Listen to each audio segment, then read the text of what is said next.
வணக்கம் நண்பர்களே. இந்த சொர்க்கங்கிற நிகழ்ச்சிக்கு உங்கள் எல்லாருக்கும், ஆண் பெண் இருவரையும் நான் வரவேற்கிறேன். இந்த சொர்க்கங்கிற நிகழ்ச்சி என்னென்னா, இது ஆன்மீகத்தில் இனி இந்த பூமியில் பிறந்து நம்ம இறந்த பிறவை பிறக்கக்கூடாது, அது பிறக்க மாட்டோங்கிற ஒரு திட்டத்தில் போனோங்கிறது தான் எனக்கு வேண்டுகோள். இனி நம்ம இந்த பூமியில் பிறந்துட்டோம், இனி பிறக்கக்கூடாது, இறந்த பிறவைக்கு இந்த பூமியில் நம்ம பிறக்கக்கூடாது அப்படிங்கிற ஒரே ஏமில், அப்படிங்கிற ஒரே எண்ணத்தில் நம்ம இறைவனை வேண்டி அது நமக்கு பூர்ணமாக அது கிடச்சின்னு சொன்னோன்னா, நம்ம இறந்தால் நம்ம திருப்பி வரமாட்டோங்கிறது எல்லாமே அறிஞ்சு நம்ம போகணும் அப்படிங்கிறதா எனக்கு ஒரே லட்சியம். எவ்வளோதான் சொத்து சுகம் இருந்தாலும், எவ்வளோதான் பணம் இருந்தாலும், எவ்வளோதான் அறிவு இருந்தாலும், மரணங்கிறது நம்மளை பிடிச்சிடும். எப்போ மரணங்கிறது பிடிக்குமோ நம்ம அப்போது இந்த உலகத்தை விட்டு தோற்று போகிறோம். இந்த தோல்வி நமக்கு இருக்குங்கிறதுனால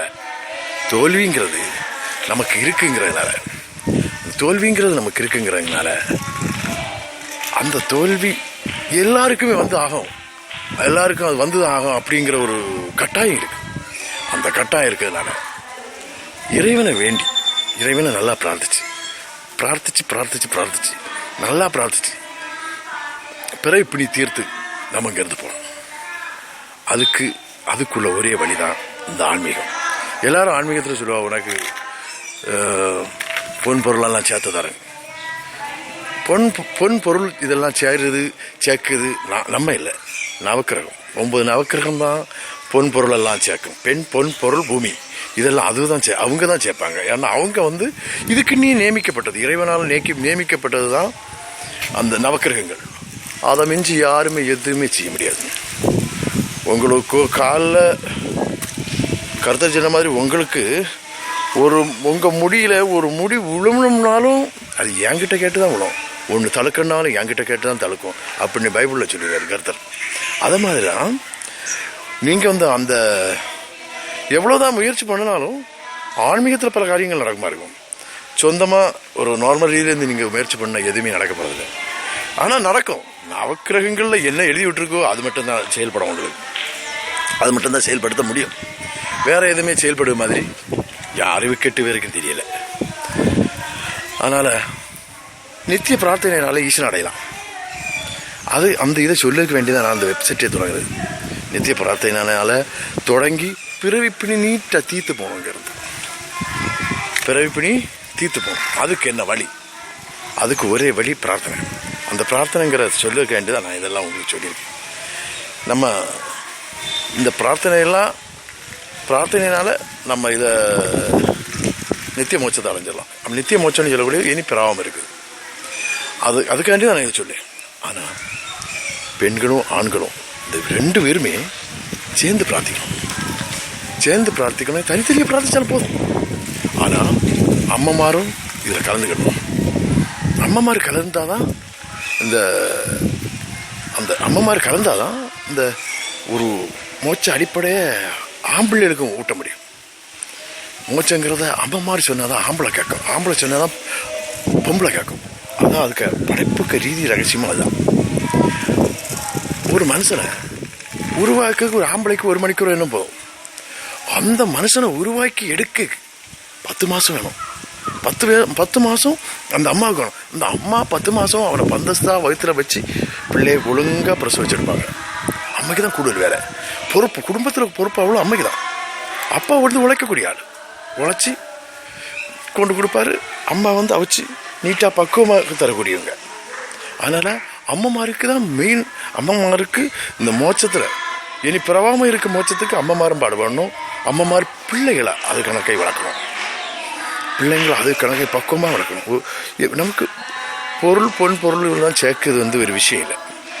அது சேரக்கூடிய சார்ந்துகளும் போகக்கூடிய நேரம் போய்கிடும். ஆனால் இறைவனை சேர்க்குறது பெருங்கட்டம்.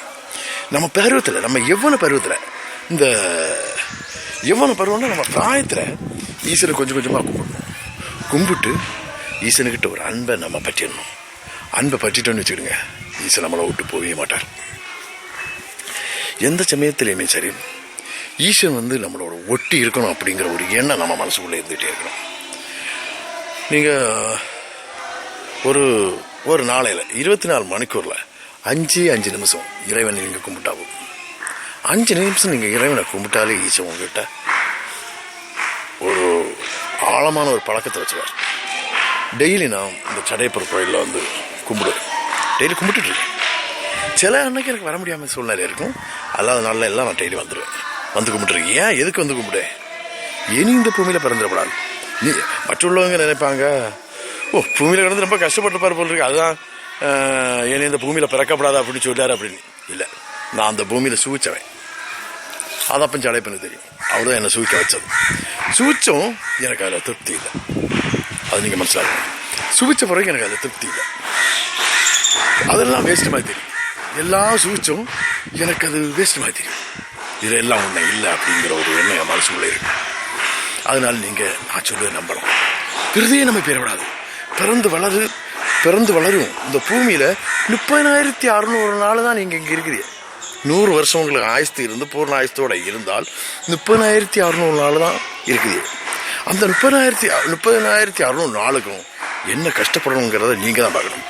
கஷ்டத்துக்கு மேலே கஷ்டம், என்ன கஷ்டம் எல்லாம் அனுபவிக்கணும், எந்த ரீதியில் அனுபவிக்கணும், அந்த இதெல்லாம் நீங்கள் அனுபவிச்சுக்கிட்டு இருக்குதியே. நான் அதில் ஒரு காவும் கூட அனுபவிக்கலை. ஒரு பங்கு கூட நான் இதுவரையும் கஷ்டம் அனுபவிச்சதில்லை. நீட்டாக இருக்கும். இருந்தாலும் எனக்கு இந்த பூமிக்குள்ளே இனி வந்துடக்கூடாது, அந்த பரலோகத்தில் பரமும் கூட நின்றுணும் அப்படிங்கிற ஒரே ஆவசியம் எனக்கு. இதே போல் நீங்கள் எல்லாரும் நினச்சா எல்லாருக்கும் அப்படி ஆயிடும். ஏன்னா பகவான் வந்து நம்மளை அங்கே விட்டுருக்கிறது வந்து